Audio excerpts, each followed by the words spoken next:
हाचिशाकुसामा, जिसे 8 फुट लंबी औरत के नाम से जाना जाता है, जापानी लोक कथाओं की सबसे डरावनी आत्माओं में से एक मानी जाती है, जो लंबी सफेद पोशाक और चौड़ी टोप वाली महिला के रूप में दिखाई देती है और बच्चों को निशाना बनाती है, खासकर 9 से 12 वर्ष के बच्चों को, जिनकी आत्मा को वह अपनी पो पो पो जैसी गूंजती आवाज से आकर्षित करती है।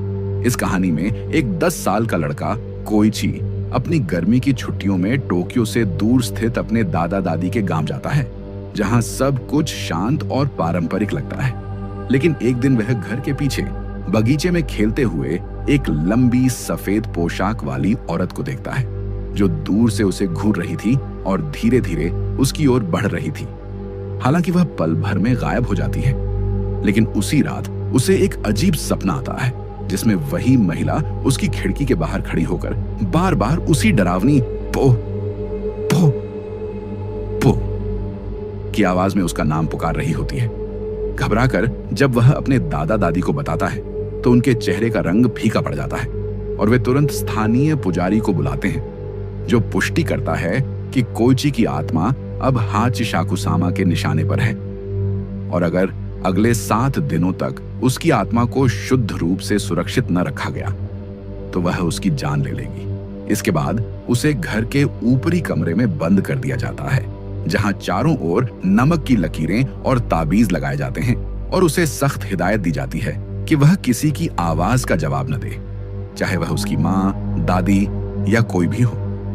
हर रात उसके कमरे के बाहर अजीब सी खरोंचने की आवाजें आती हैं। कभी दरवाजा हिलता है, कभी खिड़की पर थपकियां होती हैं, और कभी वही पो पो पो की गूंजती हुई आवाज उसके कानों में उतरती है। लेकिन वह डरा हुआ बच्चा चुपचाप एक कोने में बैठा रहता है, और जैसे जैसे 7वें दिन की रात आती है, यह आतंक और गहराता है। आखिरी रात खिड़की पर किसी महिला की परछाई दिखाई देती है और कोइची की मां की आवाज आती है, बेटा दरवाजा खोलो, मैं आ गई हूं। लेकिन जब कोइची अपनी मां की असली आवाज पहचानता है, जो कमरे के अंदर किसी ताबीज से आ रही होती है, तो उसे समझ आता है कि यह सब धोखा है।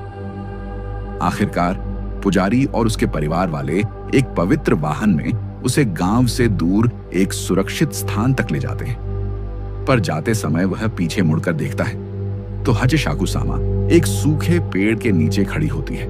उसका चेहरा अब साफ दिखता है, एक घिसा पिटा महिला चेहरा, जिसकी आंखें काली गहराई में डूबी हैं और होंठ सिले हुए लगते हैं। और वह बस एक बार कहती है, तुम मुझसे बच नहीं सकते। जिसके बाद कोइची को सख्त हिदायत दी जाती है कि वह कभी उस गांव की ओर दोबारा न देखे, न जाए, और वह आज भी हर रात सोने से पहले अपना ताबीज अपने सिरहाने रखता है, क्योंकि उसे पता है कि हाचिशाकुसामा आज भी कहीं न कहीं छुपी है, और शायद अगली गर्मी में वह फिर उसे खोजने आए। टोक्यो से दूर एक पहाड़ी गांव था, किरिसावा, जहां एक बहुत ही पुराना हवेली नुमा घर था, जिसे लोग शिशानोया यानी दर्पणों का घर कहते थे। इस हवेली में हर कमरे में कोई ना कोई पुराना आईना यानी शीशा लगा हुआ था।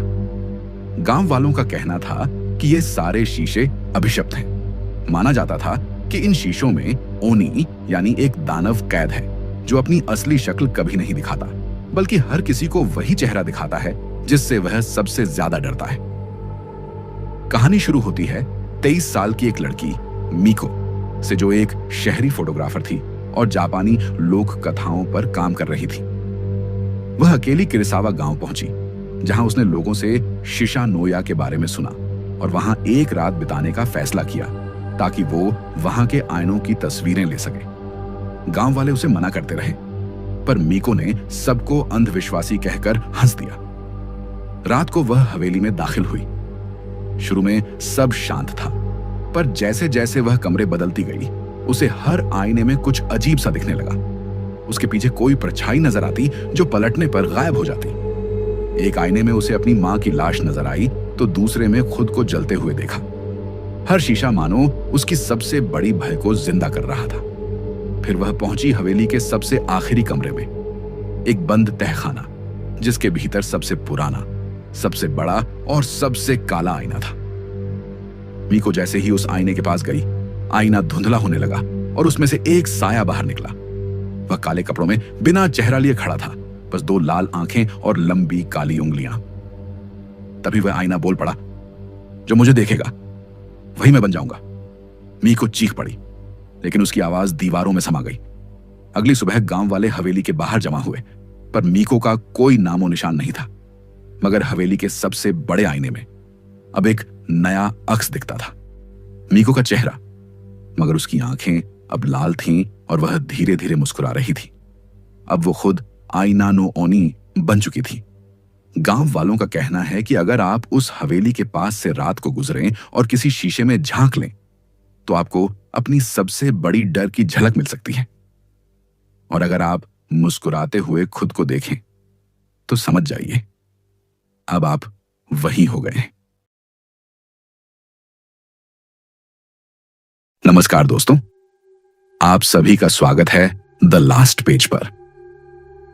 टोक्यो के बाहरी इलाके में एक पुराना अपार्टमेंट था जिसे लोग कागेमी कोसो कहते थे। वहां किराए पर घर लेना बहुत सस्ता था, लेकिन फिर भी लोग वहां ज्यादा समय नहीं टिकते थे। कहा जाता था कि उस अपार्टमेंट की तीसरी मंजिल पर मौजूद फ्लैट नंबर 303 में कुछ बहुत गलत था। कई किराएदारों ने दावा किया था कि वहां के शीशों, आईनों में एक अजीब सी औरत दिखाई देती है जिसका चेहरा पूरा साफ नहीं होता, लेकिन उसकी आंखें इतनी गहरी होती हैं कि देखने वाले को ऐसा लगे कि वो अंदर खींच लेगी। इस अपार्टमेंट में हाल ही में एक युवा लड़की म्यू शिफ्ट हुई थी। वह एक ग्राफिक डिजाइनर थी जिसे शहर की शांति से दूर सस्ते और अकेले घर की तलाश थी। म्यू को भूत प्रेतों पर विश्वास नहीं था और वो ऐसे किस्सों को केवल गांव के बकवास मानती थी। लेकिन जैसे जैसे दिन बीतते गए उसे समझ आने लगा कि अपार्टमेंट के शीशों में कुछ अजीब हो रहा है। रोज सुबह म्यू जब बाथरूम का शीशा साफ करती तो उसे किसी परछाई का अक्स दिखता। कई बार ऐसा हुआ कि उसने अपने पीछे किसी को खड़े देखा, एक सफेद कपड़े में औरत जिसके बाल उसके चेहरे को ढकते थे और जो उसकी आंखों में सीधे घूरती थी। लेकिन पलटते ही वहां कोई नहीं होता। म्यू ने सोचा शायद ये सब उसके तनाव और नींद की कमी का असर है। एक रात जब वह देर तक लैपटॉप पर काम कर रही थी, तब उसने अचानक अपने लैपटॉप स्क्रीन पर देखा कि पीछे खड़ी एक औरत उसे घूर रही है। वह डर से उछल पड़ी, लेकिन पीछे कुछ नहीं था। उसी रात जब उसने बाथरूम में जाकर चेहरा धोया और सिर ऊपर उठाया तो शीशे में वही औरत बिल्कुल पास खड़ी थी। उसका चेहरा पूरी तरह नजर आ रहा था, बिल्कुल सफेद, होंठों से खून टपकता हुआ और आंखें बिना पलक झपकाए म्यू को देखती हुई। म्यू चीखती हुई कमरे से बाहर भागी और पूरे अपार्टमेंट में मदद की तलाश की, लेकिन पूरी बिल्डिंग सुनसान थी। जब वह मैनेजर के पास गई तो उसने थरथराते हुए कहा, तुमने भी उसे देख लिया? अब तुम कभी उससे छुटकारा नहीं पा सकती। म्यू को बाद में पता चला कि कई साल पहले उसी अपार्टमेंट में एक महिला रहती थी, युको तनाका, जो एक जानी मानी कांच कलाकार थी। कहा जाता है कि उसने एक विशेष शीशा बनाया था जिसमें आत्माएं कैद की जा सकती थीं। पर एक दिन उसने अपने ही बनाए हुए आईने में खुद को कैद कर लिया, या कहें वहां फंसी किसी आत्मा ने उसे निगल लिया। तब से उस कमरे के हर शीशे में उसकी मौजूदगी बनी हुई है। म्यू ने शीशों को हटाना चाहा, लेकिन जिस दिन उसने बाथरूम का शीशा फोड़ा उस दिन उसके कमरे के हर चमकदार सतह, लैपटॉप स्क्रीन, मोबाइल, खिड़की के शीशे, हर जगह वो औरत नजर आने लगी। एक रात म्यू गायब हो गई। उसका दरवाजा अंदर से बंद था, लेकिन वह घर में कहीं नहीं थी। जब पुलिस आई तो कमरे में कोई इंसानी मौजूदगी नहीं मिली, सिर्फ एक शीशा मिला जिसके बीच में धुंधली सी म्यू की शक्ल कैद दिख रही थी, जैसे वो अंदर फंसी हो, चिल्ला रही हो, लेकिन आवाज बाहर ना आ रही हो। आज भी अगर कोई उस अपार्टमेंट के फ्लैट नंबर 303 में रहने जाता है तो रात के समय बाथरूम के शीशे में एक लड़की दिखाई देती है, साफ, डर से भरी हुई आंखों के साथ, जो मदद की भीख मांगती है। और उसके पीछे वो औरत जो मुस्कुरा रही होती है। जापान के एक छोटे से गांव हानेयामा में एक प्राचीन मंदिर था जिसे स्थानीय लोग निंग्यो जिंजा, गुड़िया मंदिर के नाम से जानते थे।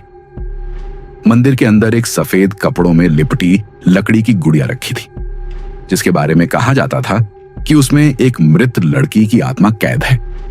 उस गुड़िया को कभी छूना मना था और मंदिर को केवल एक विशेष पुजारी ही संभाल सकता था। गांव वाले मानते थे कि अगर किसी ने उस गुड़िया की आंखों में सीधे देखा तो वो उसकी आत्मा खींच लेती है। 2016 में एक टूरिस्ट जोड़ा रीना और कोजी टोक्यो से इस रहस्यमयी गांव में आया। वे दोनों यूट्यूब पर हॉन्टेड जापान नाम की सीरीज चलाते थे और डरावनी जगहों की रिकॉर्डिंग करते थे। गांव वालों ने उन्हें बहुत साफ मना किया कि मंदिर के अंदर मत जाना, लेकिन कोजी ने इसे ग्रामीण अंधविश्वास कहकर हंसी में टाल दिया। रात को जब सब सो रहे थे तो दोनों चोरी छिपे मंदिर में घुसे और वीडियो शूट करने लगे। रीना ने जब उस सफेद गुड़िया को देखा तो अजीब तरह से उसकी आंखें जैसे चमकने लगी। कैमरे की लाइट एकाएक बंद हो गई और कमरे में एक ठंडी हवा फैल गई। रीना को लगा किसी ने उसके कंधे पर हाथ रखा है। जब उसने पीछे मुड़कर देखा तो वहां कोई नहीं था। तभी गुड़िया ने हल्के से सिर घुमा लिया। कोजी ने तुरंत कैमरा बंद किया और दोनों भागते हुए मंदिर से बाहर निकले। लेकिन असली डरावनी चीजें उसके बाद शुरू हुई।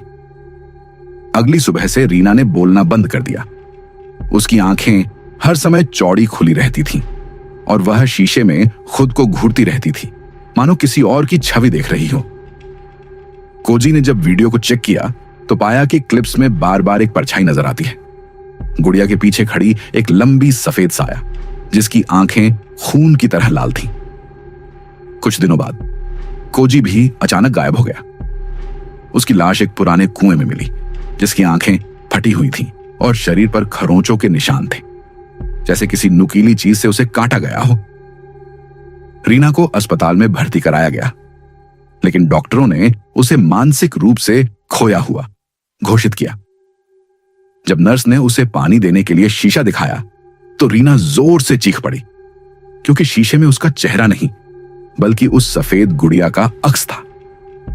उसके बाद जो भी उस वीडियो को देखता उसे सपनों में वही गुड़िया दिखती और फिर धीरे धीरे उसकी आंखें सूजने लगती और उसके गले में खरोंच के निशान उभर आते। कई लोग पागल हो गए, कुछ गायब हो गए। अब वो वीडियो इंटरनेट से हटा दिया गया है, लेकिन कुछ लोग कहते हैं कि अगर आप शिरोई निंग्यो वीडियो को 3:03 पर यूट्यूब में खोजें तो कहीं ना कहीं वह रिकॉर्डिंग अब भी दिख जाती है। पर याद रखना, उस गुड़िया की आंखों में कभी मत देखना,